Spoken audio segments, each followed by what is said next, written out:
Hello again. Now, former President Jacob Zuma must go back to prison. That's the word from the Institute of Race Relations. Their comments follow Monday's Supreme Court of Appeals ruling that found Zuma's release on medical parole unlawful.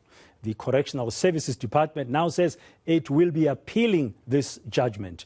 The Institute is exploring legal avenues in light of the ruling. Well, for more on this, I'm now joined by the Institute of Race Relations, Gabriel Crouse.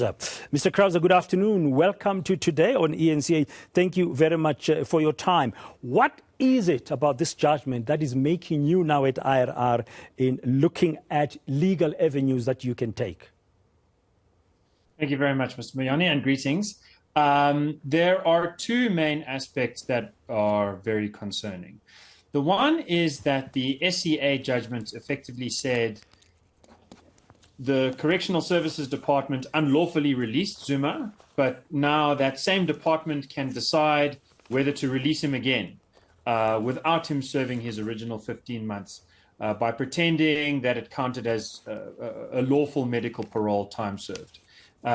That seems to be saying you made a mistake and now to solve it, you can repeat the mistake.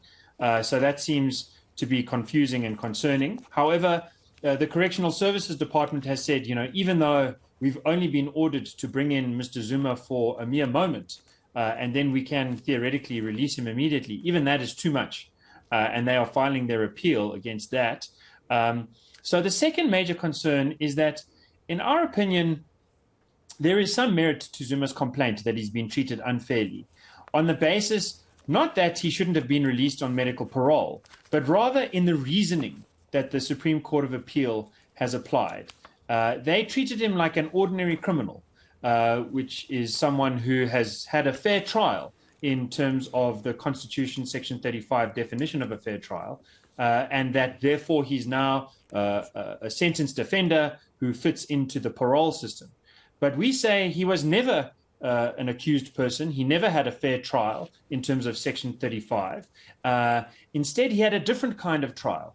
In Latin, they call it a sui generis trial. And this is not a new thing. Since Smuts de Lange in the 90s, our constitutional court has said, what happens if the court tells you to do something and you don't do it? You don't become an ordinary criminal. You become a contemnor. It's an own category. It's a sui generis category. And there are rules of how to treat people in that category. Now, we just want Mr. Zuma to be treated by those rules.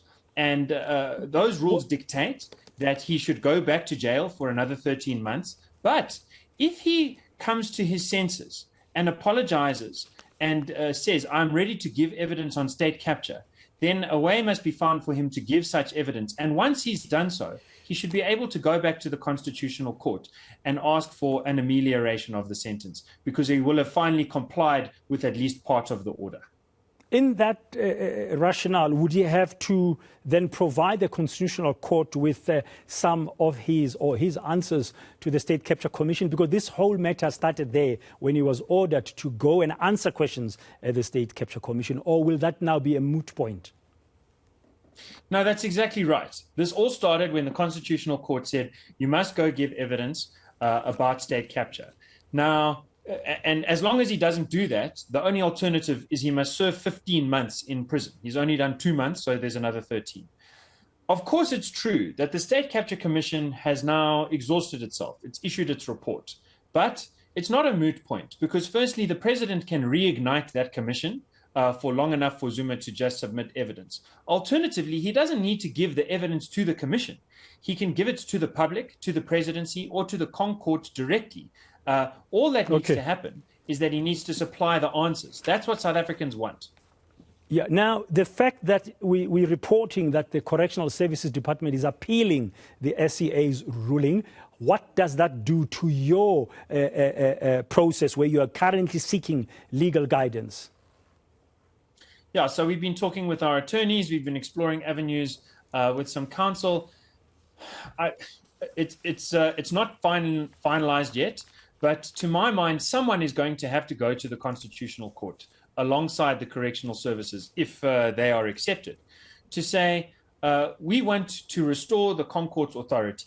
The Concord made an order, and the Department of Correctional Services violated that order unlawfully. That order needs to be restored in its full terms, which means that Zuma is treated like a contemnor, not an ordinary criminal, and he must go and serve 13 months, or alternatively, he must try to purge his contempt, as the lawyers say. He must try to make good. He must try to show respect for the Concord after all. And the only way he can do that is by saying he's sorry for being so offensive and by giving the evidence. I think it might be the case that the IRR needs to be the one to go and say that, because we were the ones who brought this argument in the first place, that you can't treat him like an ordinary criminal, and also you can't let him go scot-free. You've got to stick to that middle ground. You've got to stick to the rule of law. And we've got to continue to pursue the evidence of who is crooked and who is corrupt. And are they still in government? Are they still eating the money that should be going to ordinary South Africans?